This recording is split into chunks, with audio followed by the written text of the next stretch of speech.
Jangan kita berputus asa dari rahmat Allah. Kemudian juga kita melihat dari segi sebanyak apapun dosa kita, Bapak Ibu jamaah yang kami muliakan, sebanyak apapun dosa yang kita miliki, jangan pernah kita berputus asa dari rahmat Allah. Allah itu innallaha yaghfiru dzunuba jami'a. Allah itu mengampuni seluruh dosa-dosa orang semuanya, meliputi semua dosa yang dia lakukan.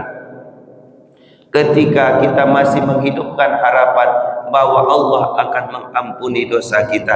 Kapan Allah ampuni dosa kita? Maka kita tidak pernah berputus asa, selalu meminta ampun, selalu meminta ampunan Allah Subhanahu wa taala. Sabbih isma rabbikal a'la alladhi khalaqa fasawwa.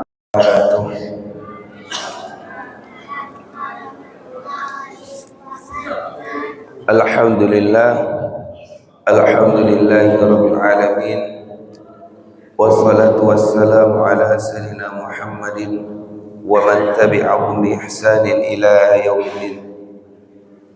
Asyhadu an la ilaha illallah wa asyhadu anna Muhammadan abduhu wa rasuluhu la nabiyya ba'dah.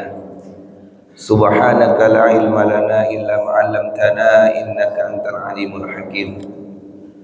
Bapak Ibu sekalian jamaah yang dimuliakan Allah Subhanahu wa taala, Allah takdirkan pagi hari ini kita berkumpul bertatap muka di saat yang sangat mulia, yaitu melaksanakan ibadah salat subuh, dan juga di tempat yang sangat mulia, yaitu masjid, tempat yang paling mulia di atas muka bumi ini.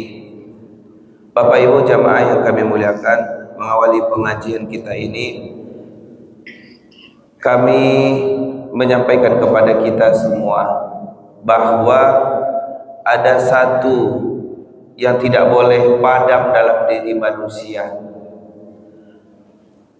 Ada satu hal yang tidak boleh padam. Ketika itu sudah padam dalam diri manusia tersebut, maka dia hanya menunggu akhir dari hidupnya.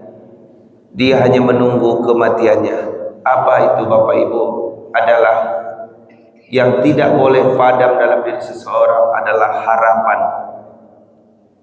Maka Bapak Ibu jamaah yang kami muliakan, pada pagi ini kita akan melihat sejauh mana harapan itu bisa menghidupkan seseorang dan sejauh mana keputusasaan akan menghancurkan diri seseorang tersebut.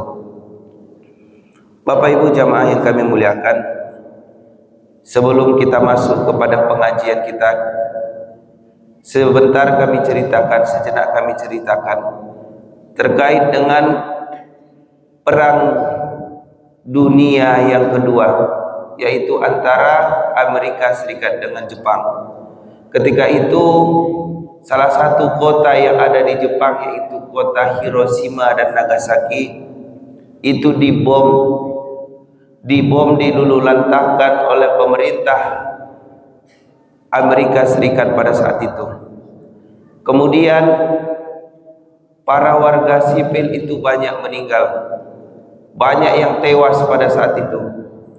Kemudian datanglah seorang kaisar namanya Kaisar Hirohito dan menanyakan, dia bukan menanyakan berapa lagi personil yang tinggal. Kemudian dia juga tidak menanyakan berapa lagi kekuatan secara ekonomi yang tinggal. Yang dia tanyakan adalah berapa guru lagi yang tinggal di negeri ini, berapa guru lagi yang tinggal, yang hidup di negeri ini, karena dia akan kembali membangun negeri itu, walaupun dia pada saat itu negerinya sedang luluh lantah. Maka Bapak Ibu jamaah yang kami muliakan, itulah besarnya harapan yang ditanamkan untuk pembangunan Jepang pada saat itu.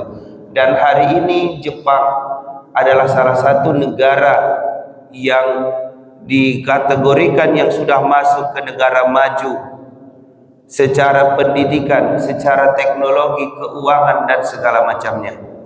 Bapak Ibu jamaah yang kami muliakan, pengajian kita ini kita melihat dari salah satu kisah yang ada di dalam Al-Quran, yang namanya itu dicantumkan menjadi nama surah dalam Al-Quran ini adalah surah Yusuf, yang menceritakan Nabi Yusuf alaihissalam dengan ayahnya Yakub alaihissalam. Bapak Ibu jamaah yang kami muliakan, kami ceritakan secara singkat. Nabi Yusuf alaihissalam memiliki 12 bersaudara.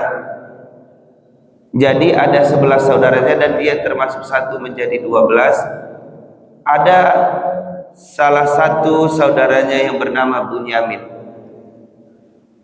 Dari kecilnya Nabi Yusuf alaihissalam ini sudah memiliki kelebihan. Salah satunya di dalam mimpinya dia melihat bahwa ada bintang, ada bulan yang itu semua bersujud kepadanya. Maka dari situ saudara-saudaranya sudah mulai risih karena cinta ayahnya Yakub alaihissalam sangat berlebihan kepada Nabi Yusuf alaihissalam tersebut. Maka mereka memiliki niat jahat. Mereka membawa Nabi Yusuf alaihissalam, mereka membawanya pergi jauh. Kemudian mereka berniat ingin membunuhnya. Setelah mereka bawa jauh, ketika mereka ingin membunuhnya, maka mereka melihat ada sebuah sumur yang di antara perjalanan mereka melihat sumur. Dengan niat mereka tadi membunuhnya, mereka merubah niat mereka dan memasukkan Nabi Yusuf alaihissalam ke dalam sumur tersebut. Yang kemudian mereka pulang kembali ke rumahnya. Dan sontak Nabi Yakub alaihissalam menanyakan, "Wahai anak-anakku, di mana Yusuf? Di mana Yusuf?" Kemudian mereka melakukan drama dan sandiwara. Mereka menangis sesegukan, "Wahai ayahku, Yusuf telah diterkam oleh serigala. Yusuf telah habis diterkam oleh serigala ketika kami bermain tadinya." Maka mendengar itu Nabi Yakub alaihissalam menangis terseduh-seduh. Mendengar anaknya yang dia sayangi, anaknya yang baru sedang manja-manjanya, baru sedang proses untuk besar tadi, sudah meninggal, sudah diterkam oleh serigala tadi. Kemudian Bapak Ibu jamaah yang kami muliakan, tapi Nabi Yakub alaihissalam belum menerima kabar tersebut secara utuh, secara 100%. Beliau masih menghidupkan sedikit harapan bahwa anaknya masih hidup. Maka Bapak Ibu jamaah yang kami muliakan, kembali ke cerita tadi bahwa Yusuf alaihissalam ketika dijatuhkan ke dalam sumur, beliau diambil oleh seorang saudagar yang sedang dalam perjalanan. Kemudian dia mengambil Nabi Yusuf alaihissalam yang sedang berada dalam sumur tersebut. Dia membawa Nabi Yusuf alaihissalam ke pasar, dan di sana terjadilah transaksi. Dijuallah Nabi Yusuf alaihissalam yang ditemukan di dalam sumur tersebut. Kemudian yang membelinya adalah seorang raja di Mesir pada saat itu. Maka Bapak Ibu jamaah yang kami muliakan, di sanalah Nabi Yusuf alaihissalam hidup besarnya bersama raja tersebut. Tapi kita melihat bagaimana Yakub alaihissalam menghidupkan sedikit harapannya, walaupun dia tidak mendapatkan informasi di mana anaknya. Di mana anaknya, dengan siapa anaknya, bagaimana kehidupan anaknya, tapi dia menghidupkan sedikit harapan bahwa anaknya masih hidup. Maka beliau terus mencari beliau mendengar informasi-informasi. Kalau di saat ini mungkin informasi orang hilang, dia terus sebarkan. Tapi Nabi Yakub alaihissalam berjalan kian kemari untuk mencari anaknya yang bernama Yusuf. Kemudian Bapak Ibu jamaah yang kami muliakan, ketika Nabi Yakub alaihissalam tidak menemukan anaknya, tapi dia terus gigih kian kemari mencari anaknya. Dia mencari informasi. Dan kemudian Bapak Ibu jamaah yang kami muliakan, ketika Nabi Yakub alaihissalam mendengar dari anak-anaknya bahwa Nabi Yusuf alaihissalam sudah berada di Mesir, maka Yakub alaihissalam tersontak mendengar berita tersebut. Bapak Ibu jamaah yang kami muliakan, penderitaan yang dialami Nabi Yakub alaihissalam ketika anaknya menghilang, dia menangis, senantiasa menangis setiap harinya.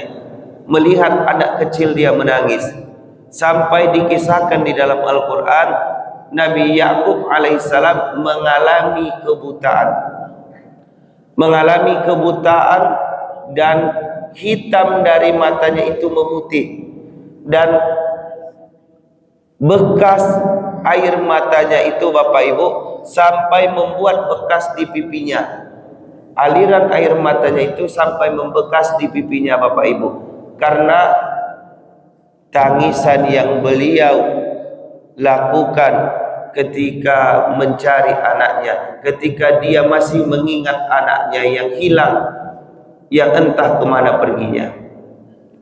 Bapak Ibu jamaah yang kami muliakan, maka ketika Nabi Yakub alaihissalam bertemu dengan anaknya Nabi Yusuf alaihissalam, seketika itu terobat hatinya. Berapa lama mereka terpisah? Mereka terpisah itu selama 80 tahun.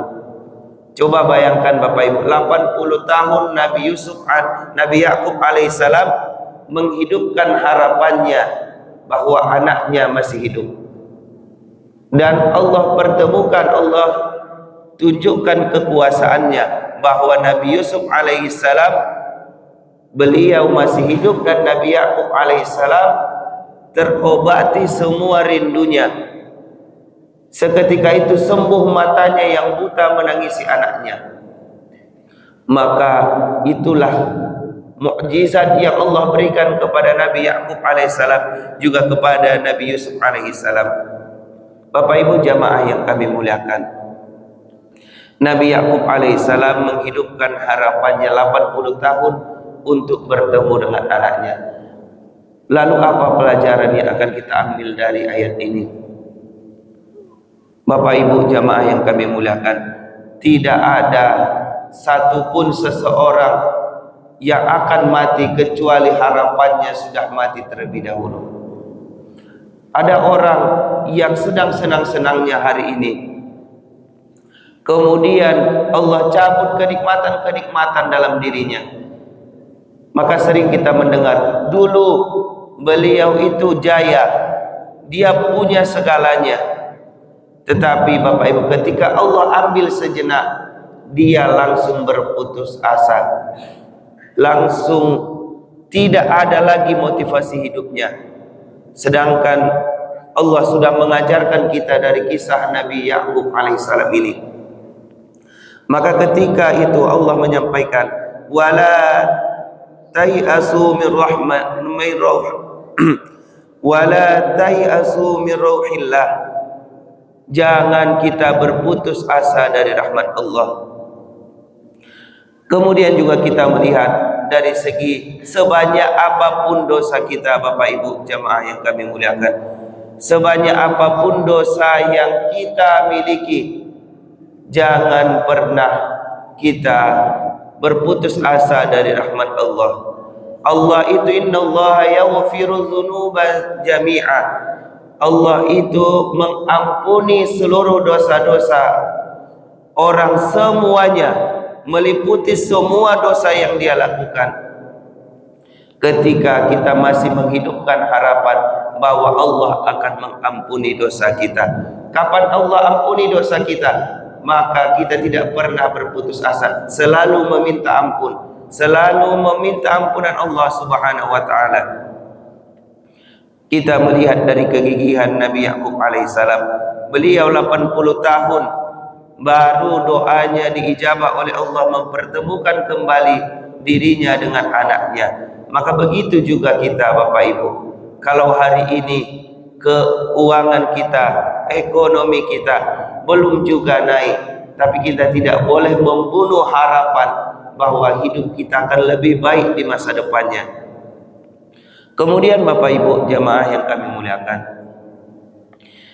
juga Nabi Yakub alaihissalam mengajarkan kepada kita bahwa ketika kita menghidupkan harapan kita, juga kita melakukan ikhtiar yang sangat luar biasa.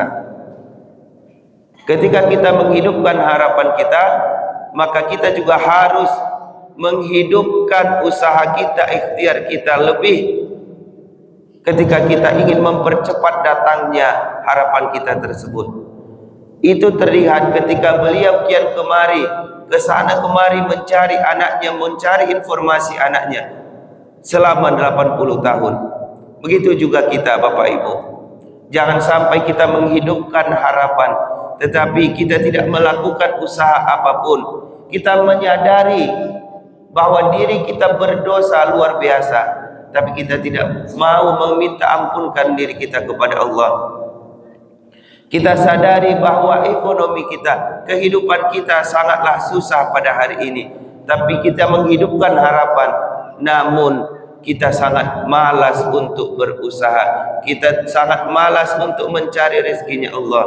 Maka itu sangatlah bertentangan. Maka juga Bapak Ibu kami sampaikan, apabila ada hari ini kita yang sakit, apapun itu bentuk penyakitnya, jangan pernah kita tidak menghidupkan harapan dalam diri kita.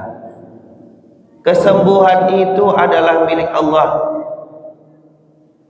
Usaha bisa saja kita lakukan bagaimanapun caranya, dan Allah juga punya cara untuk menyembuhkan kita. Usaha kita berobat itu sejatinya hanyalah pandangan yang kita lakukan untuk lebih baik, untuk lebih positif lagi diri kita. Tetapi Bapak Ibu jamaah yang kami muliakan, Allah lah yang menentukannya. Maka apabila hari ini ada sakit kita yang belum disembuhkan Allah, tetaplah kita hidupkan harapan itu, tetaplah kita berobat. Maka kita tidak tahu kapan Allah akan menyembuhkan kita. Maka kita tidak tahu kapan Allah memberikan kesembuhan. Sebagaimana tadinya Nabi Yakub alaihissalam yang sudah divonis buta, tidak mampu melihat lagi, tetapi dengan kuasa Allah, Allah sembuhkan Nabi Yakub tersebut, hilang penyakitnya. Maka Allah punya banyak cara. Allah punya banyak cara untuk menyembuhkan penyakit seseorang. Maka tetaplah kita menghidupkan harapan itu. Maka Bapak Ibu jamaah yang kami muliakan, di surah Yusuf ayat 87 ini Allah menutup ayat ini dengan innahu la yai'asu min rauhillahi illal qaumul kafirun. Allah menyampaikan tidaklah yang berputus asa itu melainkan adalah orang kafir. Bapak Ibu jamaah yang kami muliakan, maka harapan itu diikatkan oleh Allah dengan keimanan. Harapan manusia seseorang itu, semakin tinggi iman seseorang, maka akan semakin tinggi harapannya untuk hidup, harapannya untuk mendapat kebaikan dan balasan di akhiratnya Allah Subhanahu wa taala. Tetapi Bapak Ibu, semakin tertutupnya orang dengan keimanan, semakin kafirnya seseorang, maka dia akan mudah untuk berputus asa. Maka pada hari ini Bapak Ibu, jarang kita dengar orang beriman yang soleh luar biasa bunuh diri, putus asa karena ada masalah hidupnya. Tetapi orang kafirlah yang berputus asa, orang kafirlah yang mengakhiri hidupnya karena merasa tidak ada lagi harapan dalam hidupnya. Maka inilah pegangan yang luar biasa bagi seorang yang mengaku sudah beriman kepada Allah Subhanahu wa taala. Maka Bapak Ibu jamaah yang kami muliakan, pengajian singkat ini kami pesankan kepada kita semua, termasuk kepada kami sendiri, bahwa tetaplah kita hidupkan harapan itu, tetaplah kita nyalakan api harapan dalam hidup kita. Kita harapkan dan kita sandarkan harapan kita kepada Allah Subhanahu wa taala. Mudah-mudahan kapanpun itu Allah kabulkan, kapanpun Allah berikan, itulah waktu yang terbaik untuk kita dapatkan harapan-harapan kita semuanya. Bapak Ibu jamaah yang kami muliakan, juga terakhir pada pengajian ini, kemarin ada salah satu jamaah kita, yaitu Bapak Z atau Bapak Jack kalau kita ketahui, dari Batang Sarik. Beliau kemarin setelah sholat zuhur, tensinya turun dan beliau itu terjatuh di depan toilet masjid kita ini, dan kabarnya beliau sudah dibawa ke rumah sakit untuk pengobatan. Untuk itu Bapak-bapak, Ibu-ibu, mari sama-sama kita doakan beliau, mudah-mudahan diberikan nanti kesembuhan. Allah permudah proses penyembuhan beliau dan mudah-mudahan cepat kembali dengan izin Allah, kembali ke masjid ini bersama-sama dengan kita. A'udzu billahi minasyaitonir rajim. Bismillahirrahmanirrahim. Alhamdulillahi rabbil alamin, wassalatu wassalamu ala sayyidil mursalin wa ala alihi wa sahbihi ajma'in. Allahumma ighfir lana dhunubana wa liwalidina warhamhum kama rabbawna shighara. Allahumma inna nas'aluka al-huda wat-tuqa wal-'afafa wal-ghina. Allahumma yassir umurana wa niyatana wa hajatana min hawaidid dunya wal akhirah. اللهم رب الناس اللهم رب الناس أذهب البأس واشف أنت الشافي لا شفاء إلا شفاعك شفاء إلا شفاعك شفاء لا يغادر سقما.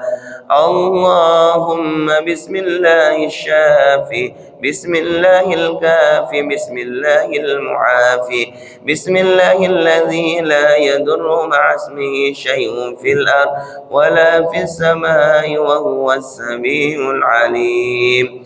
Ya Allah, ya Arhamar Rahimin, kami bermunajat kepadamu ya Allah. Di pagi hari ini kami memohon kepadamu ya Allah, berikanlah kami kesehatan ya Allah, berikanlah kami ampunanmu ya Allah. Ya Allah, ya Arhamar Rahimin, kami memohon padamu ya Allah, salah satu jamaah kami ya Allah Engkau uji dengan musibahmu ya Allah, maka oleh itu kami memohon kepadamu ya Rabb, berikanlah kesembuhan kepada beliau ya Allah, mudahkanlah segala urusannya dalam pengobatannya ya Allah. Ya Allah, ya Arhamar Rahimin, berikanlah beliau kesembuhan ya Allah, sehingga bisa beribadah kembali bersama kami di masjid ini ya Allah. Ya Allah, ya Arhamar Rahimin, jauhkanlah kami dari penyakitmu ya Allah, jauhkanlah kami dari azabmu ya Allah. Ya Allah, ya Arhamar Rahimin, kami memohon kepadamu ya Allah, kabulkanlah doa kami ya Allah. Istajib du'ana, istajib du'ana ya Arhamar Rahimin. Rabbana atina fid dunya hasanah wa fil akhirati hasanah wa qina adzaban nar. Wa sallallahu alaihi walhamdulillahi rabbil alamin. Assalamualaikum warahmatullahi wabarakatuh.